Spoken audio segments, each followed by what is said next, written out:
Bismillahirrahmanirrahim. Assalamualaikum warahmatullahi wabarakatuh. Waalaikumsalam warahmatullahi wabarakatuh. Eh, Alhamdulillah ya, kita bertemu lagi dalam mata pelajaran analisis titrimetri dan grafimetri ya, bersama saya Nelly Wulandari. Double L pakai Y ya, jangan salah ya nulis nama saya. Sebelumnya PPT saya sudah terlihat atau belum? Sudah, Bu. Sudah, Bu. Ya, baik. Sebelum kita mulai, kita berdoa dulu. Sebelum kita mulai kegiatan pembelajaran ini, coba silahkan kalian hadirkan ya hati kalian, niatkan aktivitas hari ini itu dengan ikhlas. Kalau misalnya kalian merasa salah jurusan di kimia analis, ya paling tidak kalian ingat sama orang tua kalian yang sudah menyekolahkan kalian, jadi niatkan ya sekolahnya itu yang ikhlas, minimal untuk berbakti sama kedua orang tua. Ya, semoga nanti Allah mudahkan proses kalian dalam kegiatan pembelajaran hari ini sehingga bisa menerima pengetahuan yang dalam kegiatan pembelajaran ini dengan full dan optimal. Ya, baik, seperti biasa ada titipan dari kesiswaan ya, seperti biasa ada materi adab di pekan ini. Kalau pekan ini materi adabnya itu adalah etika dalam berkendara ya, jadi saya sampaikan dulu materi adabnya. Etika dalam berkendara itu intinya kalian jangan sembarangan ya membunyikan klakson kendaraan karena baik ke pejalan kaki maupun ke pengendara lainnya. Karena katanya kalau di luar negeri itu jarang loh orang-orang yang bunyiin klakson, dikit-dikit klakson gitu. Karena itu kasarnya mah kurang sopan ya, apalagi dikit-dikit klakson itu suka bikin kecelakaan. Kadang orang itu kecelakaan karena kaget dengar klakson seperti itu ya. Apalagi kalau ke pejalan kaki, di depannya ada yang lagi jalan kaki terus diklakson biar minggir, janganlah ya, kita saling menghormati. Itu ya materi adab hari ini. Tolong dipraktekkan ya dalam kehidupan sehari-hari. Oke, titipan dari kesiswaan sudah selesai saya sampaikan. Nah, sekarang kita kembali lagi ke topik. Nah, di sini ada pertanyaan nih, kenapa ya saya ada di sini? Kenapa kita semua ada di sini? Kenapa kalian ada di sini? Ya, kalian itu kan semuanya adalah seorang calon analis ya. Ingat, analis itu sangat berperan, tugasnya itu dalam menjamin kualitas suatu produk. Jadi sebelum produk itu diedarkan ke masyarakat, maka produk itu harus dianalisis terlebih dahulu. Nah, metode-metode analisis itu ada banyak. Salah satunya apa? Metode titrasi. Jadi di pelajaran saya kali ini analisis titrimetri dan grafimetri ya. Ini adalah pelajaran yang cukup penting ya bagi kalian seorang calon analis. Sehingga harus semangat ya belajar hari ini supaya apa? Supaya nanti kalian bisa bermanfaat buat masyarakat. Oke. Nah, selanjutnya apa sih yang mau kita lakukan hari ini? Ya. Jadi dalam kegiatan kali ini tuh ada target yang harus kita capai. Nah, ada berapa targetnya? Yang pertama itu target kalian itu di pembelajaran hari ini adalah harus bisa menentukan prosedur titrasi pengendapan. Nah, seperti tadi di judul awalnya titrasi pengendapan. Kemudian tujuan yang kedua, target kita yang kedua hari ini adalah kalian ya, harus bisa menyusun rancangan kerja dalam titrasi pengendapan. Nah, gampang lah ya ini mah ya. Sering dengar kan ya istilah-istilah yang ada di sini ya, nggak ada masalah ya. Jadi bisa kita semua mencapai target ini ya, semuanya ya. Oke, kemudian ketika nanti kalian dalam proses pembelajaran ini, kalau misalnya ada yang ngerasa, aduh saya masih bingung nih sama titrasi pengendapan, apaan sih nih, kayak istilahnya masih baru, ya jangan sedih, jangan khawatir, ya jangan gundah. Kenapa? Kalian udah punya modalnya. Apa sih modalnya nih? Coba masih pada inget nggak ya sama 3 hal yang mau saya tanyakan ke kalian. Ya, kira-kira masih ingat nggak? Ini udah pernah kita bahas ya sebelumnya di pertemuan-pertemuan sebelumnya atau di mata pelajaran selain ATG ini ya, analisis simetri dan simetri. Oke, yang pertama, kalian masih ingat nggak tentang prinsip dasar titrasi? Ada yang masih ingat tentang prinsip dasar titrasi? Saya mau coba, Bu. Ya, ini siapa? Kuping ya? Iya, Bu. Ya, mangga silakan. Kalau prinsip titrasi itu merupakan pengukuran berdasarkan volume, Bu. Lalu harus ada larutan standar, kemudian ada istilah titik ekuivalen dan titik akhir, terus kemudian ada penggunaan indikator, Bu. Oh ya. Yang kemarin. Ya, sebelumnya ya kita sudah sempat bahas ya. Jadi titrasi itu intinya pengukuran berdasarkan volume ya. Nah, ada beberapa prinsip, ada beberapa konsep pada titrasi yang dari awal sampai akhir kalian belajar titrasi ya, dari awal sampai akhir hayat. Mungkin kalau kalian masih di dunia kimia, pasti kalau titrasi ada yang namanya TE, ada yang namanya TA, ada yang namanya larutan standar, ada juga indikator ya, seperti yang tadi Pupung sampaikan. Oke, kemudian yang kedua, ya, aspek kedua, kalian masih ingat nggak tentang teori kelarutan? Ada yang masih ingat tentang teori kelarutan? Eli, Ya, Bu, Eli. Oh, Eli, ya, mangga. Iya. Oh, maaf kalau salah ya, Bu ya. Jadi yang saya ingat aja sih yang kemarin dibahas itu, saya mengingatnya gini, makin tinggi nilai kelarutan maka dia mudah melarut, itu dulu. Tapi kalau ditanya teori kelarutannya, jumlah maksimum zat yang terlarut dalam jumlah maksimum zat terlarut dalam pelarut gitu. Betul nggak, Bu? Jumlah maksimum zat yang terlarut dalam pelarut. Ya, dalam sejumlah pelarut ya. Oke, tepat. Bagus. Berarti ingatannya masih top chair ya. Alhamdulillah. Ya, betul. Jadi prinsip kelarutan itu menentukan merupakan jumlah maksimum zat terlarut yang dapat larut dalam sejumlah pelarut. Nah, tadi juga sebelumnya sempat menyampaikan juga ya, makin tinggi nilai kelarutan berarti si larutan itu mudah apa? Mudah larut. Mudah larut. Betul. Nah, kalau sebaliknya makin rendah nilai kelarutan maka si zat tersebut sifatnya jadi ya susah larut. Mudah mengendap. Mudah jenuh. Ya, kalau susah larut berarti nanti dia akan terbentuk endapan. Ya, oke. Nah, ini dikunci dulu nih konsep ini tentang kelarutan ya, nilai kelarutan. Karena apa? Kadang kalian suka pabaliut kalau udah lihat angkanya. Ya, kenapa? Karena nilai kelarutan itu biasanya dalam nilai yang rendah ya. Jadi kali pakai bilangan eksponen gitu, kali 10 pangkat sekian ya. Seperti itu. Oke, kemudian ya mohon maaf Bapak Ibu. Kemudian selanjutnya ada satu prinsip lagi ya yang harus kalian masih ingat atau tidak? Ini tadi ada telepon. Yaitu tentang reaksi pengendapan. Ada yang masih ingat tentang reaksi pengendapan? Silahkan.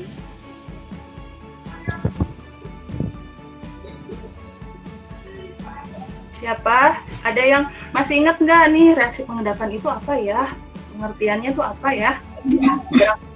Bu, saya boleh coba, Bu. Ya, siapa? Devi ya? Bu, Devi, Bu. Oh iya, mangga silahkan. Apa itu reaksi pengendapan ya? Seingat saya reaksi pengendapan itu berarti reaksi pembentukan endapan, Bu. Endapan di dalam larutan. Oh ya, reaksi pembentukan endapan. Jadi reaksi pengendapan itu nanti akan membentuk endapan ya. Ada satu nilai yang khas nih. Kalau dulu kalian di mata pelajaran kimia dasar mungkin ya belajar tentang pengendapan, tentang kelarutan. Ada suatu nilai yang khas. Ada satu nilai yang khas. Nilai apa sih namanya? Kosin dan KSP. Ya, kosin dan KSP ya. Kalau kita samain aja ya, ininya istilahnya ada KSP dengan SP ya. Seperti itu ya. Kalau KSP itu kan dari data ya. Nah, kalau KSP itu dari hasil percobaan. Nah, gimana nih prinsipnya tentang si KSP sama KSP ini kaitannya dengan pengendapan? Itu Bu, ini Devi lagi Bu, mau coba jawab. Ya, Kalau nilai tadi saya lupa nyebutin KSP-nya. Jadi kalau QSP-nya lebih besar dari KSP berarti lewat jenuh ya Bu? Ya, kalau QSP lebih besar daripada KSP berarti dia lewat jenuh. Nah, kalau dia lewat jenuh ya, artinya si larutan itu nanti akan membentuk apa? Bentuk endapan ya Bu? Endapan. Ya, nanti akan terbentuk endapan ya, seperti itu ya. Ini ya, masih ingat ya, alhamdulillah ya, banyak di antara kalian yang masih ingat. Nah, yang tadi diem-diem mudah-mudahan bisa curi dengar ya. Tolong konsep ini dijaga, jangan sampai kabur ya, simpennya di kepala, jangan di luar kepala. Kalau di luar kepala hilang, pas ditanya lupa bukan ada di luar kepala ya, jangan jadi alasan. Oke ya, sekarang kita lanjut ke slide selanjutnya. Nah, ini ngalangin nggak sih ininya? Di sini saya ini namanya apa ya? Ada gambar, ada wacana ya. Di sini ada gambar tentang ada artikel ya tentang garam ya. Coba dari artikel ini, dari wacana ini ya, coba kita cermati ya. Dari wacana ini bisa kalian baca dulu ya, dalam hati aja, silahkan dibaca. Nah, ketika kalian baca di sini, karena kita ini semua sepakat ya, orang kimia, analis kimia, calon analis ya, maka di sini saya akan berikan fokus ya, fokus kalian itu pada wacana itu, wacana yang ada di sini tuh ke ini. Ya, apa ini? NaCl. Ya, kemudian ini. Konsentrasinya. Isinya Bu, kadarnya Bu. Kadarnya. Ya, dan ada ini. Ya, oke. Mudah-mudahan udah sempat baca ya. Oke, saya kasih waktu lah 1 menit ya untuk baca wacana ini. Fokusnya ke yang saya lingkari ini ya.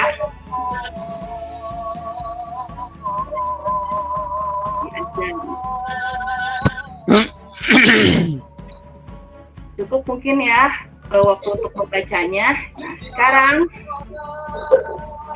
dari tadi artikel, dari wacana, dari gambar yang sudah saya tunjukkan ini, mari kita sama-sama membuat rumusan masalah. Kira-kira dari wacana yang ini tuh ada masalah yang bisa kita gali nggak sih? Ya, kan coba siapa yang suka cari masalah, silahkan diusulkan dari artikel yang tadi ada masalah apa sih yang bikin kalian bingung, kayaknya bisa disesuatuin gitu. Silahkan diungkapkan, nggak usah ragu. Siapa?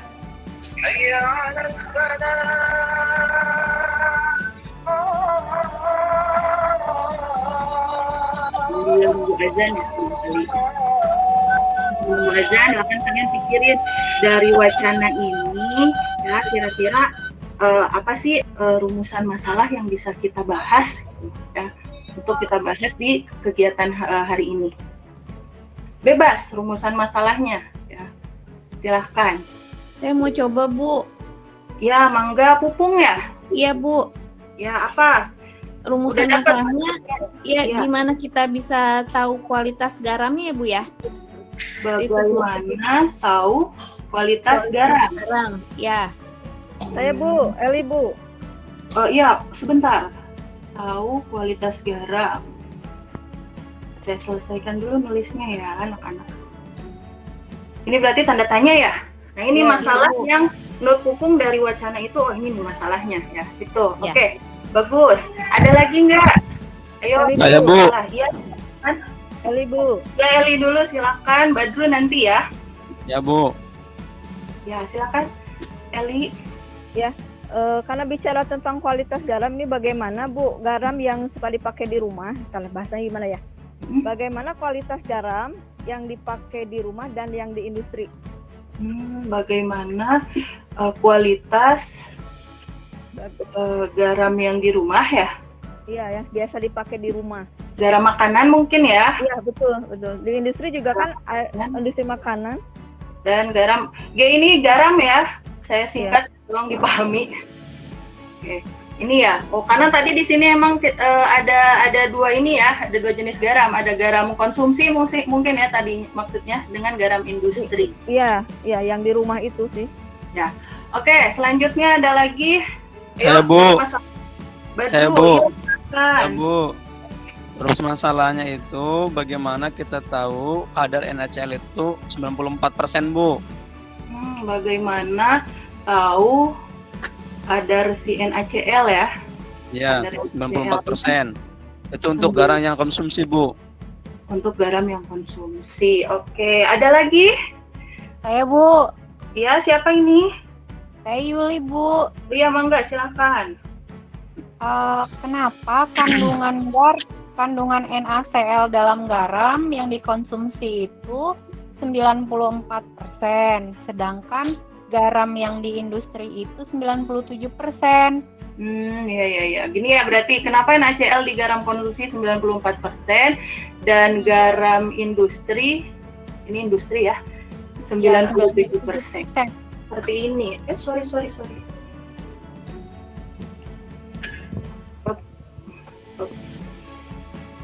Oke, ya. 4 sajalah cukup ya, ke bawahnya saya udah nggak muat lagi ini nulisnya ya. Oke, saya tutup ya gagasan dari kalian sampai dengan 4 permasalahan. Nah, kira-kira ya dari 4 permasalahan ini yang kalian tadi utarakan ya, ada nggak sih yang mana sih kira-kira yang berkaitan dengan metode analisis yang akan kita pelajari ya. Mau tahu? Ada yang penasaran atau enggak? Penasaran, Bu. Penasaran ya, harus penasaran. Kepo, ke to the po ya. Nah, jawabannya ya, bukan jawabannya. Jadi rumusan masalah ya yang paling tepat ya, sebagai kalian itu sebagai seorang analis yang paling tepat ketika melihat wacana tadi adalah seperti ini ya. Terbaca, bisa tolong dibacakan? Ada yang bisa tolong membacakan? Ya, Bu, dibacakan, Bu. Ya, bagaimana menetapkan kadar NaCl pada sampel garam dapur, Bu? Ya, jadi bagaimana menetapkan kadar NaCl pada sampel garam dapur ya, itu suatu rumusan masalah yang berkaitan dengan wacana yang tadi atau artikel yang tadi. Nah, kira-kira dari 4 rumusan masalah yang tadi kalian utarakan, ada yang cocok nggak sih? Ada yang mirip nggak sih sama yang ini? Ada. Yang mana? Ada, Bu. Yang mana? Yang ini yang ketiga. Kalau ini Yang kadar, Bu. Kedua, ini 3, ini 4, yang mana? Yang ketiga. Iya, betul. Tadi ada ya yang ini kan masalahnya tuh kesini gitu, udah nyambung ya. Ini tadi nih yang pintar nih nyari masalah. Punya itu ya gagasannya Badrudin ya. Pinter ya, iya. Badrudin nyari masalah ya, bagus ya. Oke, kemudian, nah yang namanya masalah, udah berarti kita udah sepakat ya, masalahnya itu dari yang 4 itu kita kerucutkan, kita pilih salah satu yang paling sesuai, yaitu yang ini. Bagaimana menetapkan kadar NaCl pada sampel garam dapur ya, sepakat semuanya? Sepakat. Nah, kalau ada yang sepakat nggak apa-apa ya, nggak usah takut, nggak bakal saya kurangi nilainya ya. Oke, kalau sepakat yang namanya masalah harus diapain? Cari solusinya, Bu. Cari solusinya. Nah, betul, selesaikan, cari solusinya ya. Yang namanya masalah itu butuh solusi. Nah, karena Badrudin tadi udah dapetin masalah ya, udah mendapatkan masalah. Cari solusinya. Ya. Waduh. Cari solusinya ya. Nah, begitu, Bu. Cara nyari solusinya, jangan takut, jangan gundah ya, jangan risau ya. Saya beri waktu, saya kasih clue gimana cara cari solusinya. Ya, caranya adalah seperti ini. Oke, silakan pelajari bahan ajar. Ya, jadi kalau tadi masalah udah ada, nyari solusi. Yang namanya nyari solusi itu nggak gampang ya. Nah ini saya kasih ini nih, clue gimana biar kalian bisa menemukan solusinya. Ya silakan dibaca-baca dulu ya selama 10 menit. Bahan ajarnya sudah diterima kan ya semuanya? Sudah pegang bahan ajarnya kan? Sudah. Ya, Ibu. Bu. Oke, silakan saya beri waktu 10 menit ya. Jangan salah ya, bahan ajarnya itu yang ini ya, yang di halaman 57 tentang titrasi pengendapan ya. Oke, silakan dibaca ya. Awas, jangan salah alamat, jangan baca ini status orang ya. Nah, yang ini ya, yang dibaca. Status ibu yang dibacanya. Oh, status saya, Iya. status jualan saya dong. Iya. Lumayan ya, window shopping ya. Ya. Oke ya, cukup ya. Baca-bacanya ya, sudah di 10 menit Belum ya. Bu, dikit lagi. Oh, dikit lagi, oke boleh. Saya baik hati akan saya berikan waktu. Waktu doang mah saya kasih ya, asal jangan Jangan minta uang. Ya.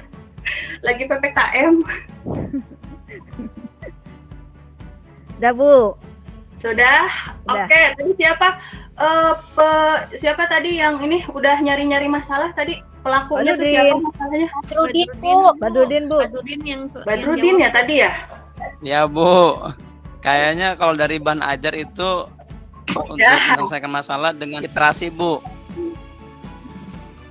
Dengan Oh titrasi gitu, Bu. jadi jadi Badrudin menduga ya bahwa untuk menyelesaikan masalah yang ini ya masalahnya ya, salah.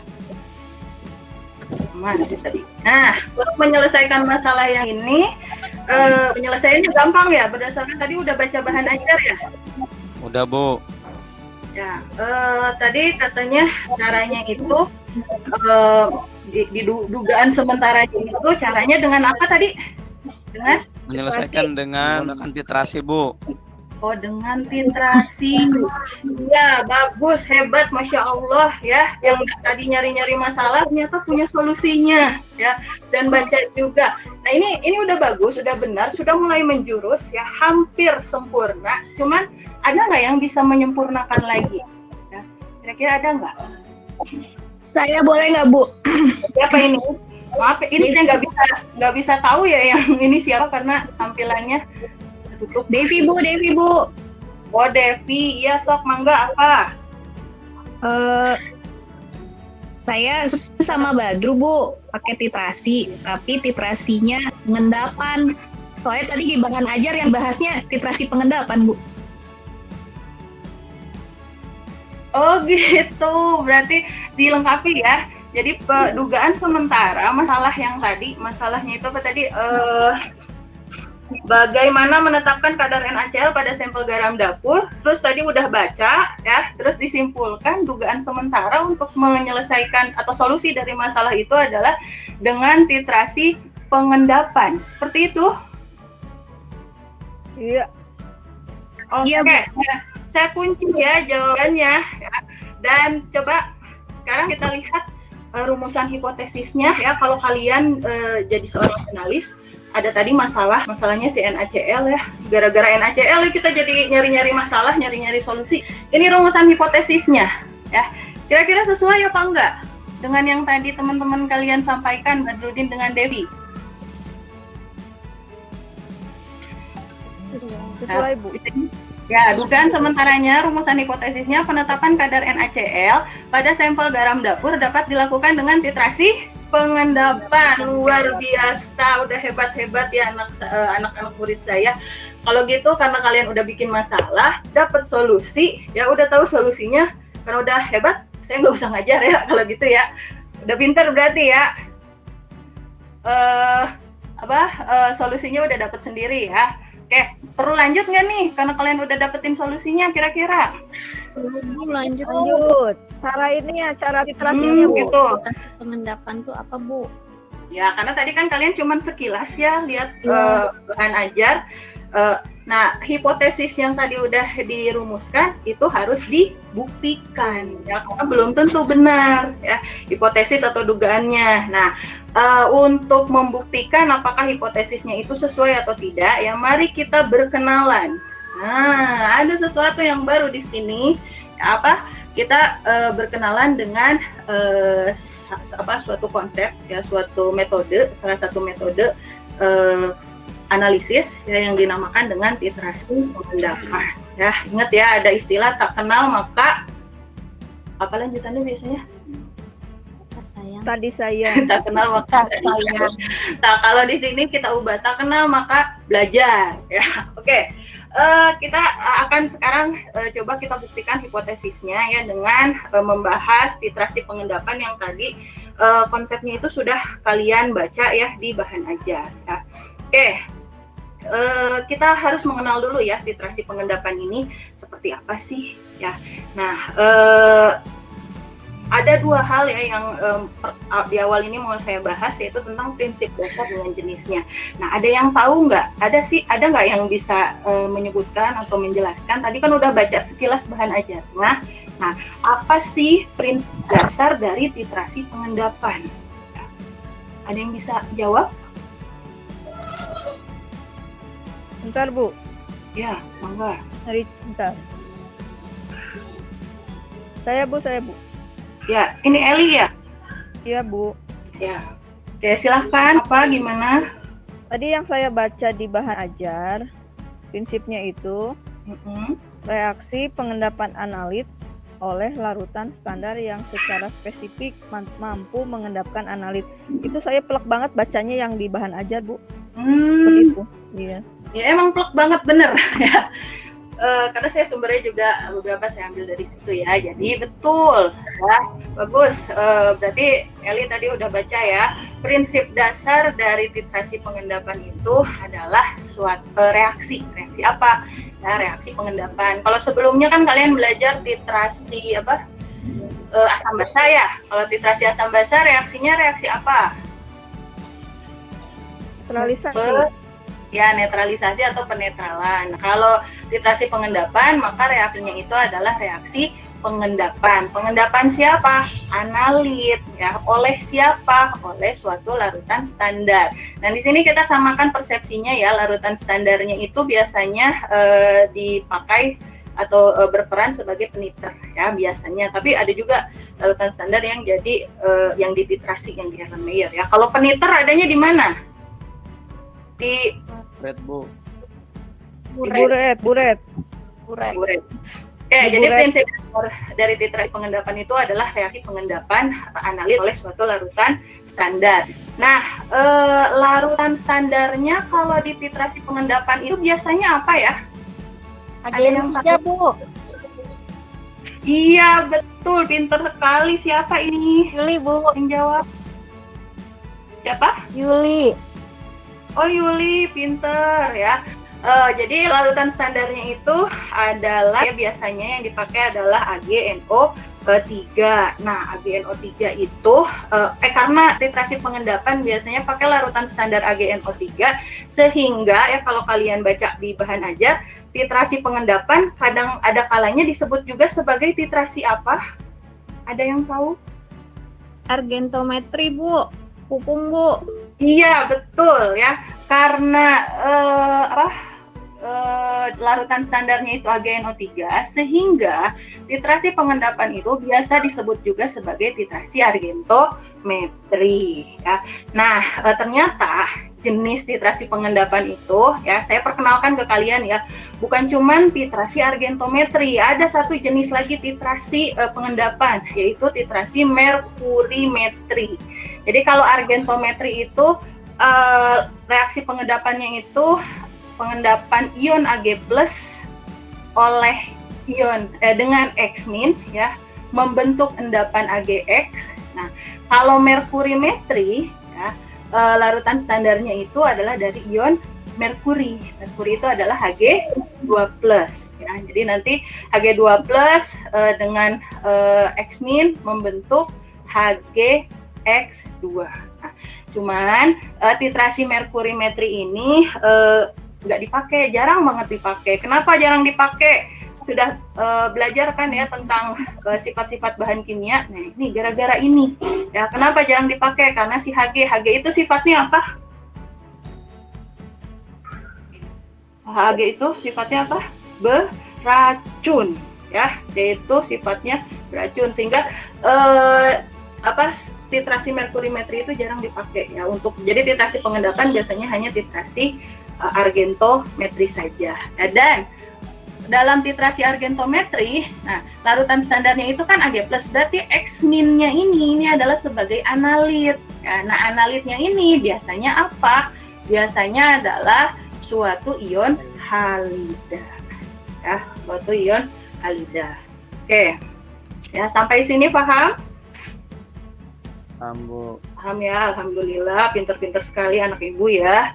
Oke, karena kalian sudah mengenal titrasi pengendapan, kita lanjut ya ke slide selanjutnya tentang ya, saya mau mengenalkan lagi metode-metode penentuan titik akhir dalam titrasi pengendapan. Ada yang bisa menyebutkan apa saja metodenya? Kira-kira sudah baca ya, silahkan. Metode itu Bu, Mohr, Volhard, dan Fajans Bu. Iya, pintar sekali Retno ya. Oke, ada 3 ya metode penentuan titik akhir pada titrasi argentometri ya, atau titrasi pengendapan ya. Bisa dengan metode Mohr. Nah itu di bawahnya nih ada gambar ya. Ini Mohr ya, ilmuannya. Barangkali kalian belum pernah lihat atau belum pernah ketemu. Kemudian ada yang kedua itu Volhard ya. Nah Mohr sama Volhard itu satu tanah air, mereka sama-sama orang Jerman. Kemudian yang ketiga metodenya itu adalah, ini apa dibacanya? Fajans ya. Jadi Fajans itu orang Polandia. Nah kalau di Polandia dibacanya itu bukan Fajans ya, tapi Fajans ya. Jadi kita usahakan menyebutkan nama orang itu dengan benar ya. Meskipun kalau di Indonesia kita bacanya Fajans ya, tapi kita harus baca sesuai internet juga ya. Kayak Pupung, kalau orang Inggris baca nama Pupung nanti jadi apa? Jadi Papang. Bisa jadi nggak enak kan? Jadi Fajans juga nggak suka mungkin kalau dia dengar gitu, kalau dibaca jadi Fajans ya. Ini Orang ini namanya Pupung. ya. Ya ini intermezzo aja ya. Soalnya siang-siang nih, saya yakin mungkin kalian lapar atau ngantuk ya. Iya Bu, lapar Bu, ngantuk. Jadi ada 3 ini ya, ada 3 metode penentuan titik akhir yang nanti akan kita pelajari ya. Barangkali nanti di tahun-tahun mendatang akan ada metode yang ketiga, namanya metode Badrudin ya. Amin, mudah-mudahan. Amin, Bu. Ada salah satu di antara kalian atau semuanya nanti jadi penemu ya, ilmuwan yang terkenal ya sampai akhir hayat. Nah ini ketiga orang ini udah meninggal semuanya ya. Oke, kita lanjut ya, bahas satu persatu tentang metode penentuan metode-metode dalam titrasi argentometri, mulai dari metode Mohr. Ya. Oke, tadi di bahan ajarnya ya, tadi sudah baca kan, ada metode Mohr ya, ada kan? Ya, Nah, Bu. siapa di antara kalian ya yang bisa menjelaskan kalau metode Mohr ini penentuan titik akhirnya itu berdasarkan apa? Saya Bu, Badru Bu. Oh, Badrudin lagi. Oke, calon ilmuwan. Silahkan, apa? Iya Bu, untuk metode Mohr itu penentuan akhirnya berdasarkan pada bentukan endapan yang berwarna Bu, endapannya berwarna. Oh iya, jadi fokus kita itu adalah yang kita lihat itu adalah endapannya. Ya. Jadi kalau metode Mohr, kita penentuan titik akhirnya itu didasarkan pada pembentukan endapan yang berwarna. Ya. Nah, biar kalian lebih memahami tentang metode Mohr ini, di sini saya perlihatkan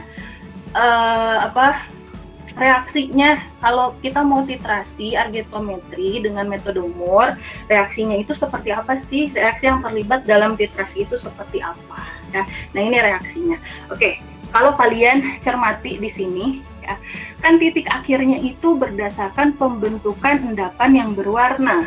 Nah, endapan itu wujudnya apa? gas, liquid, solid, aqueous. Padatan. Solid Bu, solid. Solid ya. Oke. Jadi fokusnya kita berarti kalau lihat reaksinya kita lihat nih zat yang wujudnya solid. Nah, kira-kira di sini yang wujudnya solid ada dua kan? Ini dan ini. Ya. Yang mana endapan mana yang jadi acuan ya titrasi dengan metode Moore ini? Ya. AgCl atau Ag2CrO4? Ag2CrO4 Bu. Ya, Ag2CrO4. Ya, karena titik akhir pada metode Moore itu dia endapannya itu yang berwarna. Nah, kalau AgCl itu kan warnanya putih ya. Nah, Ag2CrO4 itu warnanya merah bata ya, dia berwarna.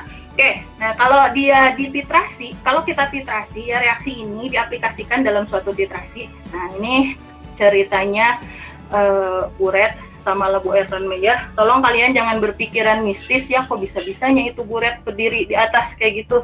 Ya kalau yang benar harusnya gimana buret itu? Bisa nggak berdiri sendiri begini? Tidak bisa Bu. Nggak bisa, harus pakai apa? Kalau buretno bisa Bu. Statis ya Bu ya. Ya? Kalau buretno bisa Bu berdiri sendiri. Oh gitu. Ya. Mau bisa. Luar biasa ya. Ya tapi tolong ya jangan berpikiran mistis ya, tidak ada ya buret yang bisa berdiri sendiri kayak gini ya, kecuali mungkin entahlah di mana ya. Oke, tolong ini juga warnanya tolong diabaikan ya, karena saya dapat gambarnya yang seperti ini, jangan menjadi miskonsepsi ya. Oke,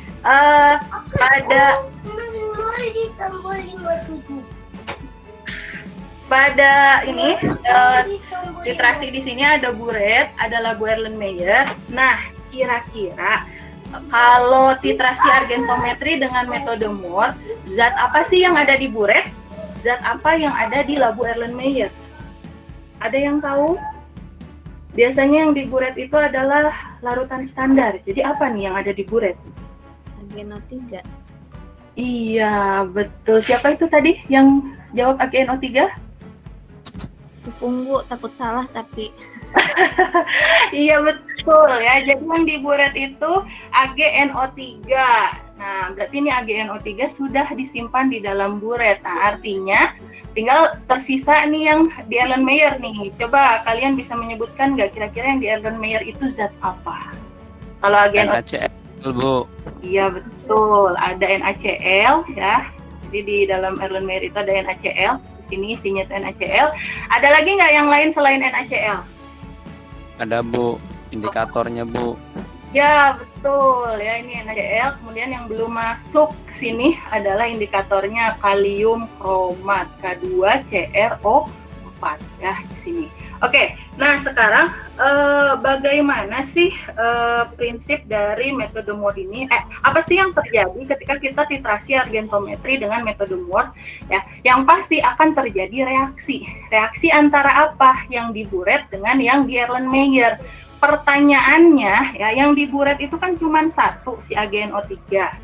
Nah, AgNO3 ini ketika ditetesin, ingat ya ditetesin, jangan curulung kayak yang di gambar ini ya, nggak boleh. Ketika ditetesin ke sini, ya ke Erlenmeyer, AgNO3 ini nanti bereaksinya sama NaCl atau sama K2CrO4? Ayo, ada yang tahu nggak? NaCl Bu. Sama NaCl. Kenapa si AgNO3 itu bereaksinya sama NaCl? Dari persamaan reaksinya Bu. Iya, kenapa emang persamaan reaksinya? AgNO3 berasal Kan dari di sini NaCl, Bu. AgNO3 juga. Tapi di sini AgNO3 juga bisa bereaksi dengan K2CrO4. Ya.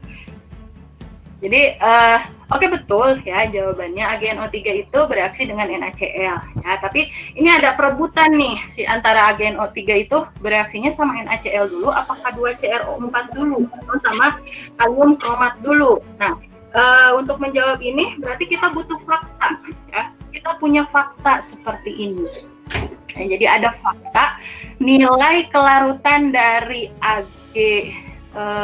nilai kelarutan dari Ag ya adalah segini, Ag plus dengan Cl membentuk AgCl adalah segini, kalau dengan kalium kromat adalah segini ya. Oke, dari sini ini nilai apa? Kelarutan ya. tadi di awal kita kan sudah membahas tentang konsep kelarutan. Nah, dari data ini, mana yang nilai kelarutannya lebih besar? Ag dengan Cl atau Ag dengan kromat kira-kira nih, dari dua angka ini mana yang lebih besar? Halo? Takut ya. Mana yang nilai kelarutannya lebih besar? Yang bilangan yang di atas atau yang di bawah? 1,35 dengan 6 mana yang lebih besar angkanya? 6 kali 10. Yang bawah, Bu. Yang bawah. Ya. Yang kalium kromat ini lebih besar. Ya, 6 kali 10 pangkat 3 itu jauh lebih besar daripada 1,35. Nah, tadi konsep kelarutan katanya kalau nilai kelarutannya itu besar, berarti si zat itu mudah larut atau sukar larut? Mudah larut, Bu. Larut. Mudah? Udah Mudah larut. larut. Kalau mudah larut berarti dia mudah membentuk endapan atau susah membentuk endapan? Susah membentuk endapan. Lebih susah. Nah, berarti ya si AgNO3 kalau dia mau mengendap, bereaksinya sama siapa? Tentu dia akan memilih siapa sih? Cl yang nilai kelarutannya lebih kecil ya. Tuh, jadi AgNO3 itu bereaksinya sama NaCl. Benar ya, tadi yang Badrudin sampaikan, AgNO3-nya bereaksinya sama NaCl dulu, karena nilai kelarutannya lebih kecil. Kalau istilahnya si kelarutan itu mahar, ya AgNO3 itu mau ngelamar, AgNO3 ngelamar Cl maharnya 1.300 misalnya. Kalau ngelamar kromat 6.000, ya kalau dia modalnya pas-pasan pasti dia lebih milih Cl ya. Seperti itu ya, jadi diingat-ingat nanti. Nah, artinya jadi berdasarkan fakta ini nanti si AgNO3 itu akan bereaksi dengan NaCl ya. Sampai kapan, berapa banyak nih berapa banyak AgNO3 yang nanti harus kita teteskan ke dalam Erlenmeyer ya.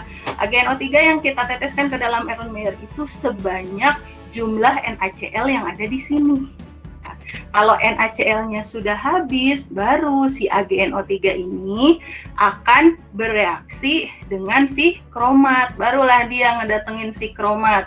Nah, ketika dia bereaksi sama kromat, maka akan terbentuk endapan berwarna merah bata. Nah, kalau udah terbentuk endapan merah bata, maka titrasinya itu sudah selesai. Ya, seperti itu ya. Jadi prinsip dari titrasi argentometri dengan metode Mohr. Ya. Kemudian karena kita mau nyari konsentrasi si Cl-nya, maaf, laptopnya lowbat. Sebentar. Ya, karena kita mau nyari konsentrasi si Cl-nya, maka AgNO3 yang bereaksi sama kromat itu jangan terlalu banyak. Jadi kalau udah terbentuk merah batanya yang tipis, jangan terlalu jangan terlalu merah banget ya. Kalau terlalu merah banget bukan TA, tapi nanti dapatnya TB ya, bukan titik akhir malah titik bablas ya, seperti itu. Oke, sampai sini ada pertanyaan? Cukup? Boleh dilanjut? Cukup, Bu. Cukup, Bu. Lanjut aja, Bu. Oke, sekarang saya lanjut ya. Oke, sekarang kesimpulannya tentang metode Mohr. Siapa ada yang bisa menyimpulkan metode Mohr itu kalau dilihat dari pH, indikator, titik akhir, dan analit ya, itu seperti apa? pH-nya harus gimana? Indikatornya gimana? Apa? Titik akhirnya kayak gimana? Analitnya apa? Ada yang bisa jawab? pH Bu netral. pH-nya netral. Indikatornya apa? K2CrO4 Bu. H2CrO4. Titik akhirnya apa tadi? Endapan merah bata, Bu. Bentuk endapan merah bata. Analitnya apa? Kalau tadi analitnya itu adalah Cl sama NaCl, Bu. ya bisa Cl, bisa Br, pokoknya halida ya. Halida itu kan bukan cuma Cl sama Br ya, ada I juga. Nah, ini nggak bisa ya diuji pakai Mohr karena nanti dia bisa teroksidasi sama kromat. Terus pH-nya juga harus netral ya, tidak boleh asam, dan tidak boleh basah. Nah, kenapa nggak boleh asam? Kalau asam nanti si kromatnya berubah jadi dikromat ya.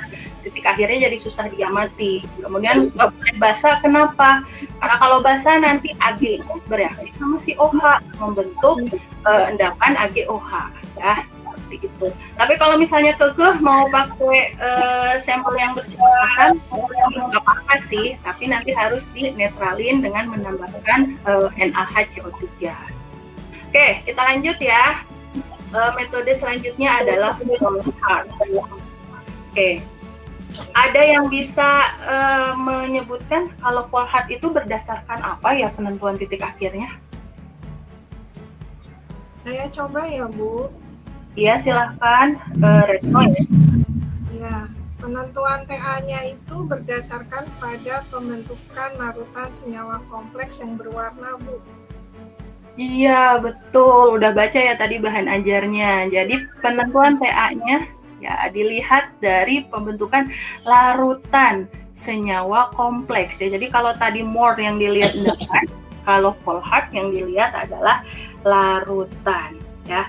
Nah, metode Volhard ini biasanya ada dua jenis ya. Bisa dengan titrasi langsung ya, reaksinya seperti ini. Jadi kalau titrasi langsung itu biasanya kita gunakan peniternya itu. Nah, apa nih kira-kira peniternya yang dipakai? Ada yang tahu nggak? Ini ada 4 jenis nih. KSCN ya Bu ya? KSCN. Betul. Siapa ini yang jawab KSCN? Devi Bu. Oh, pinter, Devi. Kenapa KSCN yang jadi peniternya ya? Berarti KSCN yang ada di buretnya. Soalnya di reaksinya ada KSCN Bu. Di reaksinya ada banyak KSCN-nya ya.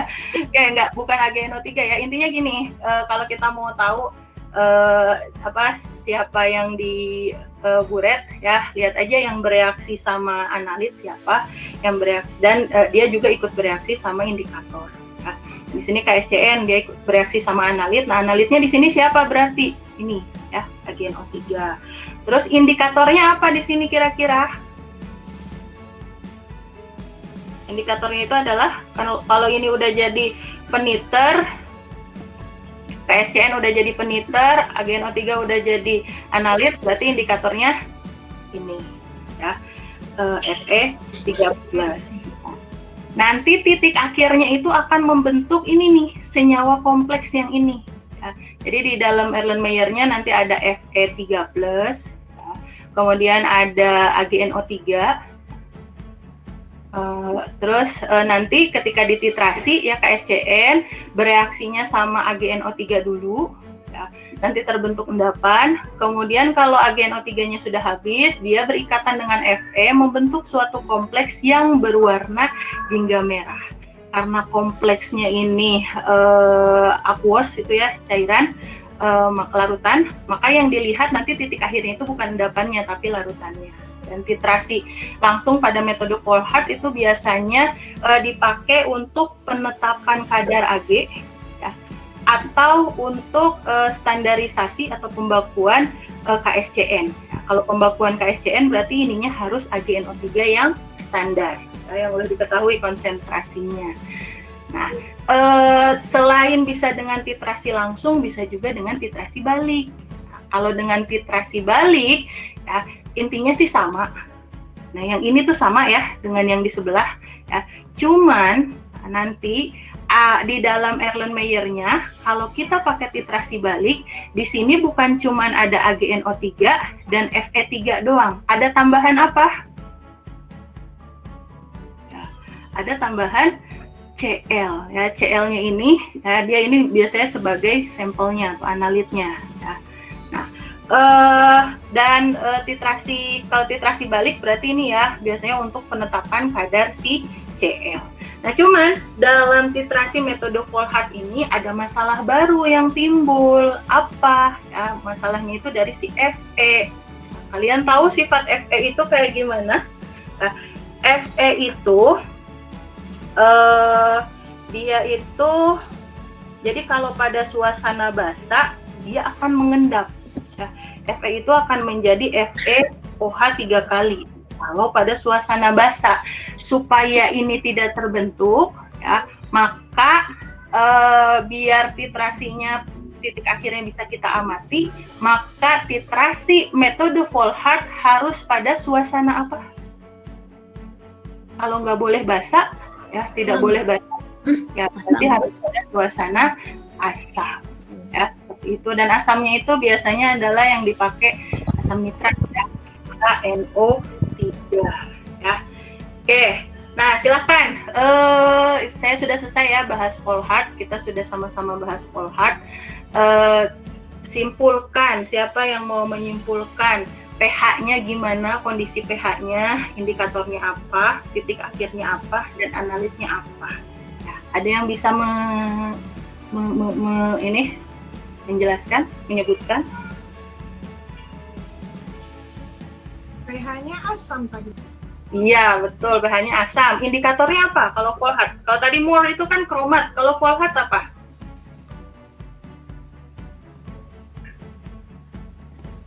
Fe3 ya. Ya, indikatornya Fe3. Kemudian titik akhirnya itu yang kita lihat itu apanya?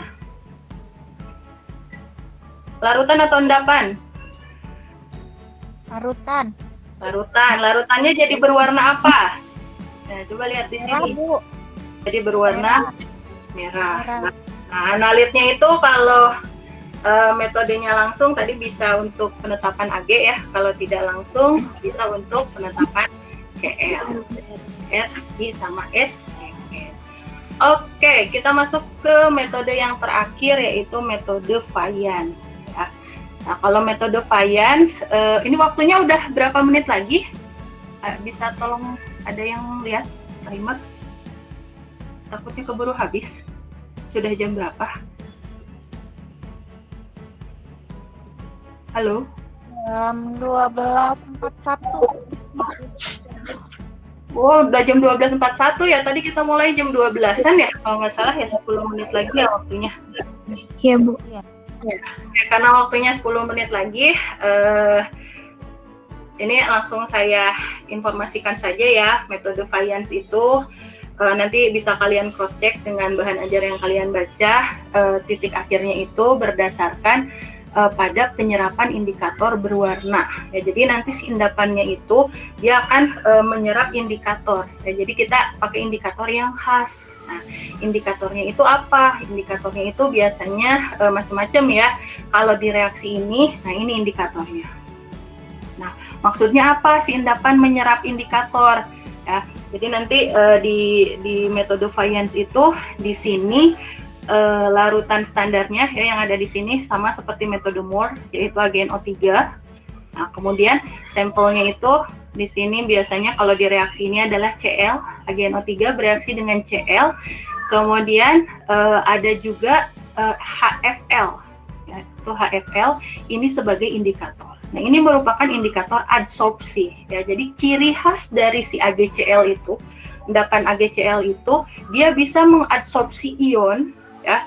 Jadi koloidnya itu menjadi bermuatan. Jadi awalnya ketika dititrasi Ag ini ditetesin ke sini jadi AgCl, ada kelebihan Cl, Cl-nya tuh jadi diabsorpsi ya, keserap lah sama si AgCl. Terus kalau setelah titik ekivalen ya AgCl-nya terbentuk, nanti ada kelebihan tuh yang dititrasi Ag-nya masih tetap ditetesin ya, berarti ada Ag+ ya yang diabsorpsi sama si AgCl. Nah, si Ag+ ini ketemu sama indikator. Nah, indikatornya ini merupakan suatu asam lemah di mana dia bisa terurai menjadi H+ dan Fl-.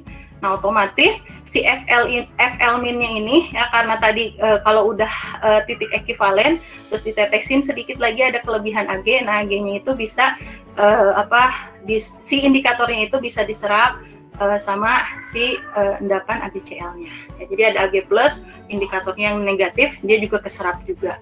Ya, seperti itu. Nah, sehingga metode Fayence itu pH-nya gimana? Kalau tadi Moore, pH-nya itu harus apa? Asam, basa, netral. Kalau Moore? Netral, Bu. Netral. Kalau Volhard? Asam. Asam. Nah, kalau faians ya, itu tergantung indikatornya. Ada banyak indikator yang bisa dipakai untuk penetapan ini ya dengan metode faians. Jadi tergantung indikatornya. Nah, indikatornya apa aja? Banyak. Ya di sini saya kasih contoh fluorescence, eosin, sama ada banyak lagi ya. Terus titik akhirnya agak unik ya kalau metode faians. Jadi yang dilihat itu 3 aspek. Yang pertama endapan ya. Endapannya dilihat tadinya putih menjadi merah muda. Kemudian larutannya tadinya keruh menjadi bening, kemudian larutannya tadinya ada warna kuning hijau dari si indikator menjadi tidak berwarna. Ini khusus untuk indikator yang fluoresen ya. Gitu. Kemudian analitnya gimana? Nah, kalau tadi sebelumnya argentometri itu untuk halida doang ya, kita sering dengar halida mulu, CL, BR ya yang dibahas. Nah, kalau di faians itu bisa lebih beragam. Bukan cuma CL, bukan cuma halida, tapi ion-ion yang lain juga bisa ya, seperti itu. Oke, selesai kita membahas 3 metode. Nah, maka selanjutnya kita menyusun rangkaian kerja titrasi pengendapan. Nah, sudah saya bagi kelompok ya sebelumnya. Jadi nanti kalian silahkan buka Google Spreadsheet ya, pada linknya nanti saya kirim di chat ya. Ini nanti linknya kalian masuk ke sini ya berdasarkan kelompoknya. Ada yang metode Moore, nanti dibagi 4 kelompok. Ada yang metode Moore, faians, Volhard yang langsung, Volhard yang titrasi balik, sama metode faians ya. Nanti yang metode Moore itu Maning sama Badru ya. Maning ada nggak? Saya belum dengar suaranya. Ada, Bu. Yang Volhard titrasi langsung nanti Ayu ya. Ayu Devi Ayu sama Ayu Yulianti.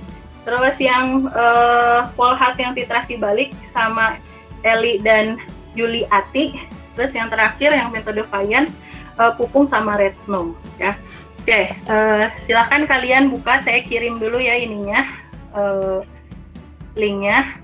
Silakan dibuka ininya, chatnya.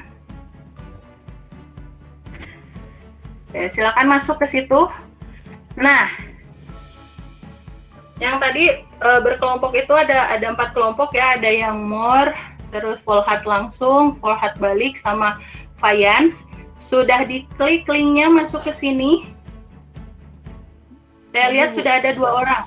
Sudah ada 2 orang yang masuk ya. Nah, silakan kalian isi di kotak-kotak yang warna kuning. Yang kuningnya aja ya, selain kuning tidak boleh diketik apa-apa. Ya, kalian isi ya. Misalnya yang Moore, contoh sampelnya apa? Ya, yang tadi kan ada tuh lain-lain. Ya.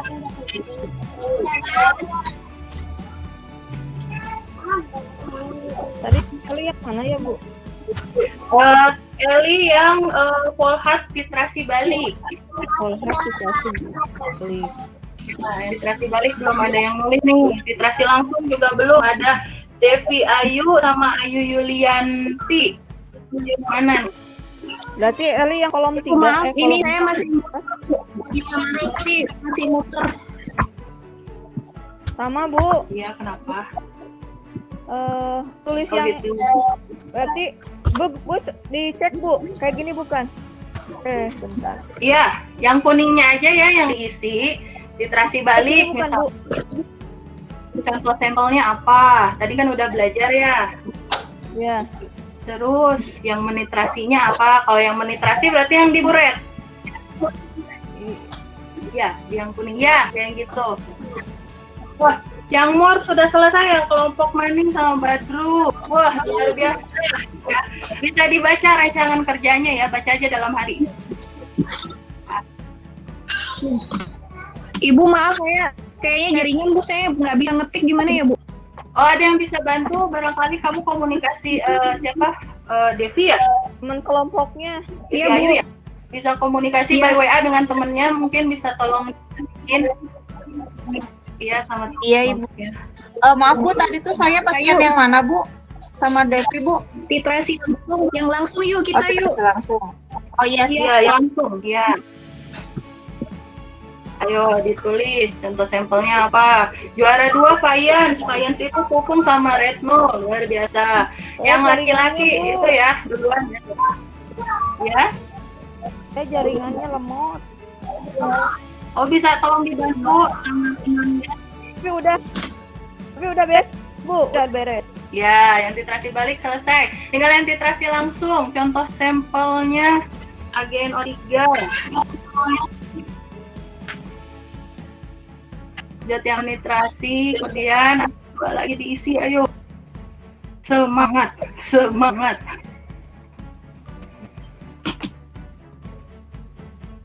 Ayo, ada yang bisa bantu barangkali?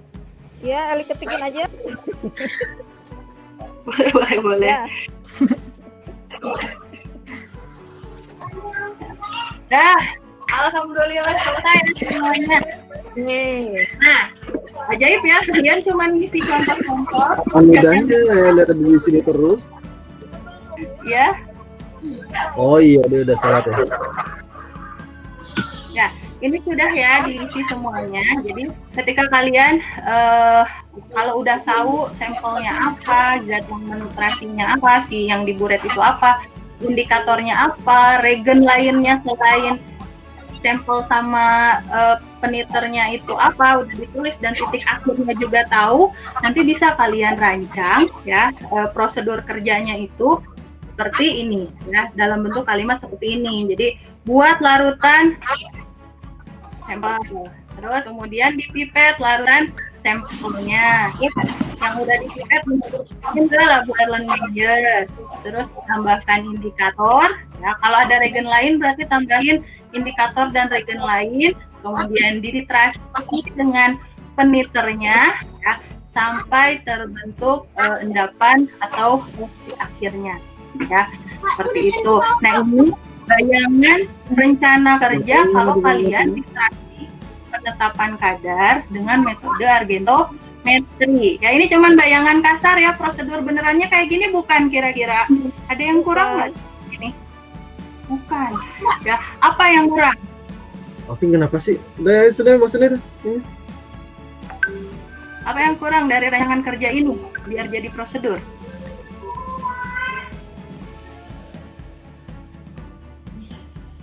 Data apa yang kurang? Ayo, siapa yang bisa menganalisis?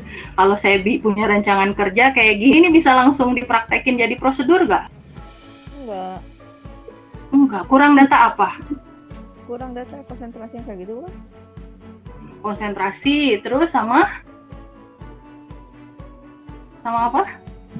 Kalau kita bikin larutan itu, Bu. apa? Volumenya mungkin, Bu. Ya, jumlahnya atau volume ya. Jadi ini hanya bayangan kasar tentang rancangan kerja titrasi argentometri saja ya. Nah, untuk prosedurnya seperti apa nanti akan kita bahas pada saat praktikum ya. Jadi jangan ditelan mentah-mentah, oh ini nih berarti prosedurnya, tidak seperti itu ya. Oke, nah setelah kalian menyusun rangkaian kerjanya, maka kita masuk ke tahap selanjutnya yaitu kesimpulan. Nah, ya tadi kan kita udah bahas tuh ada masalah, ada dugaan, solusinya kayak gimana. Terus kita udah menganalisis, mengumpulkan data, ya. Nah, kira-kira berdasarkan tadi hasil tadi kita pembelajaran hari ini, hipotesisnya itu benar apa salah? Ya, coba nanti kita simpulkan. Ada nggak tadi yang masih ingat atau ada nggak yang nyatet tadi hipotesisnya apa sih yang tadi kita bikin? Dugaannya apa sih? Ada yang nyatet nggak? Silahkan disampaikan. Oh, yang ini dengan metode titrasi. Oh iya, Retno silahkan. Jadi tadi hipotesisnya itu penetapan kadar NaCl pada sampel garam dapur dapat dilakukan dengan frekuensi pengendapan. Ya, itu hipotesisnya ya. Nah, sekarang dari hipotesis itu katanya penetapan kadar NaCl bisa dilakukan dengan titrasi pengendapan. Nah, kira-kira benar nggak sih hipotesis itu bisa menjawab rumusan masalah yang tadi? Benar nggak sih NaCl bisa ditetapkan kadarnya dengan titrasi pengendapan? Benar apa salah? Ayo, ada yang bisa jawab? Tadi kan kita udah bahas tuh beberapa metode titrasi pengendapan. Ada sampelnya. Sampelnya apa tadi? Banyak yang kita bahas. Sampelnya apa? Halo? Halo kan? Bu. Ya, sampelnya apa tadi yang metode Moore, Volhard, Fayence? Kita pakai sampel apa tuh yang diuraikan di reaksi? Moore NaCl, Bu. Ya, sampelnya NaCl ya yang kita bahas tadi di prosedur Moore, Volhard sama Fayence. Prosedur Moore, Volhard sama Fayence itu termasuk metode pada titrasi apa? Titrasi argentometri. Berarti hipotesis tadi yang tadi kita simpulkan benar apa salah? Benar, Bu. Benar. Uji kadarnya dengan titrasi argentometri, benar? Betul. Iya, betul ya. Nyambung. Benar. Berarti hipotesis yang tadi siapa ya yang tadi merumuskan? Badrudin sama Devi ya. Luar biasa. Iya. Kalian membuat dugaan sementara yang tepat. Ya. Oke. Nah, sehingga itu ya kesimpulannya ya. Hipotesisnya itu benar ya, menjawab rumusan masalah. Oke, akhirnya selesai ya kegiatan kita, alhamdulillah. Sebelum saya tutup, kita refleksi dulu nih ya, refleksi. Tadi selama kegiatan pembelajaran ini kan kita punya target ya di awal. Targetnya ada 2. Targetnya itu menentukan prosedur titrasi argentometri sama menyusun rangkaian kerja ya, rencana kerja ya. Nah, target yang tadi udah kita tetapkan di awal itu tercapai apa enggak? Ya, oke. Target yang pertama menentukan prosedur. Saya kasih pertanyaan kayak gini deh. Kalau saya punya sampel halida yang pH yang sampelnya itu bersifat netral, prosedur yang tepat kalau mau kita uji dengan titrasi argentometri pakai titrasi yang mana? Moore, Volhard atau Fayence? Kalau sampelnya netral. Yang tadi. Yang netral. Yang netral Fayence ya? Yang netral Fayence apa? Volhard. Volhard itu untuk yang netral. Coba kita Kalau netral Moore, flashback. Bu. Kalau netral Moore. Ya, kalau yang netral itu kita pakai yang Moore ya. Bisa dimaklumi ini udah siang ya, lapar juga ya. Jadinya kurang fokus. Kalau yang asam pakai apa? Metode apa kalau sampelnya asam?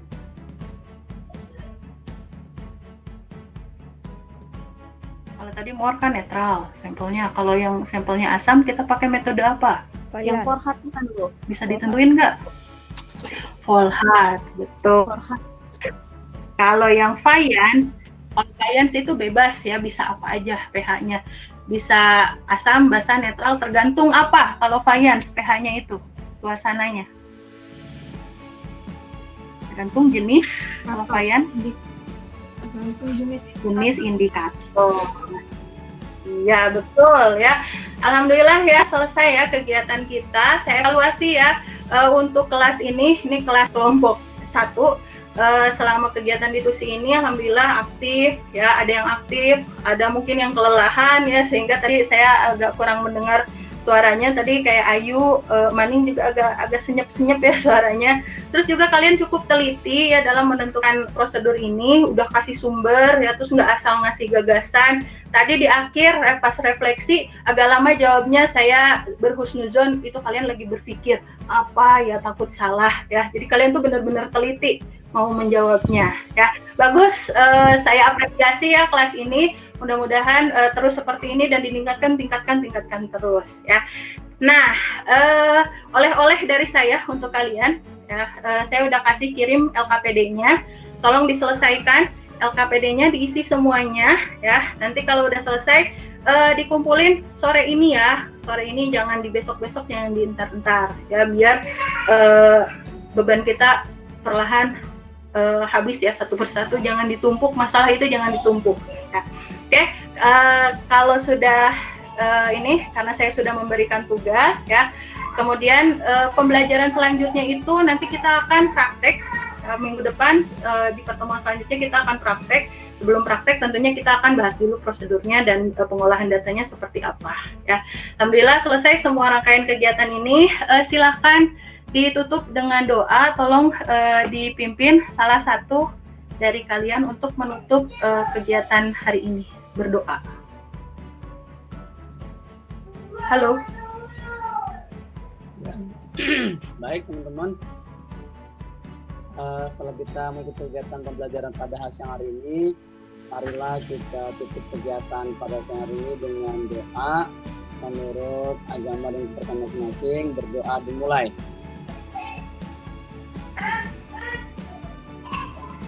Selesai, beri salam. Assalamualaikum warahmatullahi wabarakatuh. Assalamualaikum warahmatullahi wabarakatuh. Waalaikumsalam. Ya, semoga ilmunya bermanfaat ya yang tadi saya berikan. Terima kasih, Kak. Sama-sama Bu. Ya,